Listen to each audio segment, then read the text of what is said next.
बीजापुर है, जिला मुरादाबाद, तहसील बिलारी, डाकखाना नागौली। हमारा नाम सुनीता देवी है। हमारे लिए रसोली और कैंसर दोनों बीमारी थी। चतोसी सब में दिखाया, सब में दिखा लिया, पावड़ और डॉक्टर ने दिखा लिया, किसी डॉक्टर और डॉक्टरनी ने हमगिरी नहीं भरी ऑपरेशन की। घर वाले परेशान हो गए।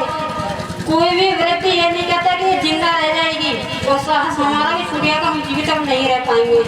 जो भी रिश्तेदार सुनता वो आता, गांव के आते जाते रहते, लेकिन कोई भी व्यक्ति ये नहीं कहता कि जिंदा रह जाएगी। 1 महीना अन्न और जल मुंह में नहीं गया था।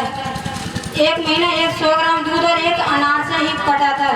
सभी डॉक्टर बोले कि आप वहाँ चले जाएं। राम मूर्ति बरेली, जब राम मूर्ति बरेली हम गए तो छोटा लड़का मेरे साथ था। हमने सुबह चंद्रसी से हावड़ा पकड़ी।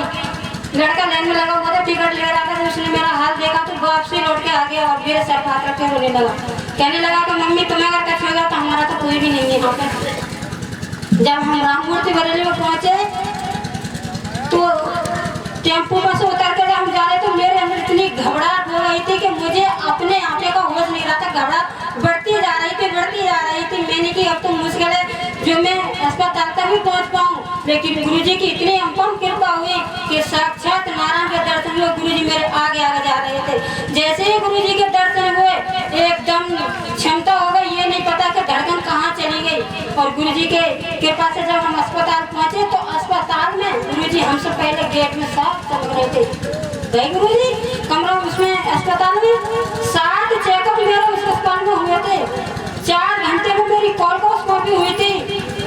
गुरुजी की कृपा से हुआ भी मना कर दिया। किसी शख्स ने ये नहीं कहा कि ऑपरेशन हो जाएगा, अब तो मौत निश्चय है कि ऑपरेशन हो रहा है तब भी मौत और ऑपरेशन नहीं हो रहा है तब भी मौत है। मौत के मुंह में थे हम। बरेली से जब इस टाइम वापस आए तो हमारा चेहरा बिगड़ रहा था। कोई भी सज्जन नहीं कहता था कि ये जी जाएगी।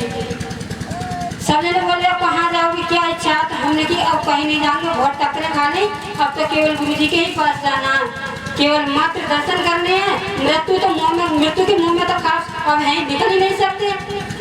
गुरुजी के जब हम पास पहुंचे तो गुरुजी के यहाँ पे गुरुजी ने नहीं तो हमारे कोई कागज दे के नहीं, गुरुजी ने अल्ट्रासाउंड देगा और गुरुजी ने कहा कि देवी तुम्हारे लिए हमारे सिवा कोई ठीक नहीं कर सकता। और आज गुरुजी की कृपा से बिल्कुल ठीक हूँ। कोई मेरे लिए ऐसी हरकत धरकत नहीं है, लेकिन फायदा है। और 1 महीने से मेरे लिए खटिया में लगे थी, उठाने वाले बिठाने वाले, पेशाब को लग रहा था मेरे लिए, बिल्कुल बहुत परेशान थी मैं। और इतना बिगड़ जा रहा था मेरे लिए कि जैसे नल का पानी। और गुरुजी की एक पुड़िया खाते मैं बिल्कुल सही हो गई।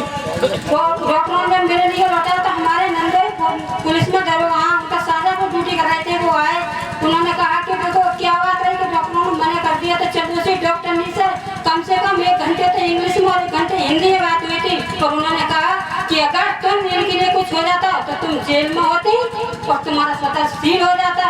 फिर वहाँ पर बहुत विरती खाई तो उन्होंने कहा कि वैसे तो मैं भगवान को नहीं मानता हूँ, लेकिन भाभी के वास्ते मैं भगवान को मान गया हूँ। क्यों कि अगर इनके ऊपर कृपा नहीं होती भगवान की तो आज ये दुनिया में जिंदा नहीं होते। तुम इसमें इनमें लेके क्या आए हो?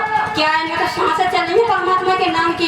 ये तो मैं नहीं कह सकता कि किनकी कृपा है, या भगवान की कृपा है, किसी संत की कृपा है, या किसी देवता की कृपा है। और आज वही कृपा मेरे ऊपर मेरे गुरुदेव की बरस गई जो दोबारा जीवन मेरे लिए मिल गया। और विष्णु की जय।